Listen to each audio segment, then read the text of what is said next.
This story I am about to tell you is true. It happened to my mother in 1959, in upstate NY.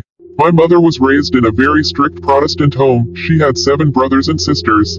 As all families did back then, my mother was required to attend church 3 times a week. My grandfather was a very religious man. One Sunday my Aunt Janet asked permission to attend a Catholic church with a friend that she had spent the night with. Although my grandfather did not agree, my grandmother gave her permission, figuring it would give her a little more insight into God. My aunt attended Mass with her friend. While she was there, she saw the floating candles that the church lights to honor the dead. Well, as you may be able to guess, she took one and brought it home with her.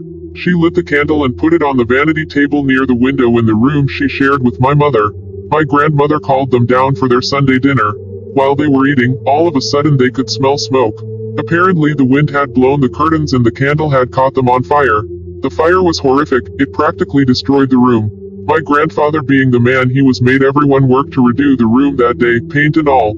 At the end of the day there was only one thing left to be done, which was to replace the window in the room, but that could not be done until the following day. Back then everything was closed on Sunday. My mother and her sisters had pushed their beds together that night and made one big bed. The moon was full so they could see fairly well in the dark. At around 3 a.m., my mother awoke to a snarling sound coming from somewhere in her room. She said she almost felt paralyzed. As she started to open her eyes, she could see this huge black gargoyle-looking thing standing at the end of her bed with these evil red eyes staring at her.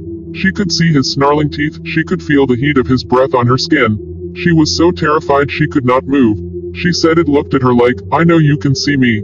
She laid there the rest of the night staring at this thing at the end of her bed until sunrise. As the sun started to come up, it flew out the open window.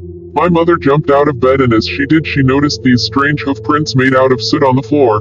As she walked from her room, there were more in the hall going towards her brother's room. She was too frightened to say anything to her family, afraid they would say she was crazy. 20 years later we had a family reunion with all my relatives and they started talking about the fire. My Aunt Linda says, "Did you guys see what I saw that night?" And the look on my mom and Aunt Janet's face said it all.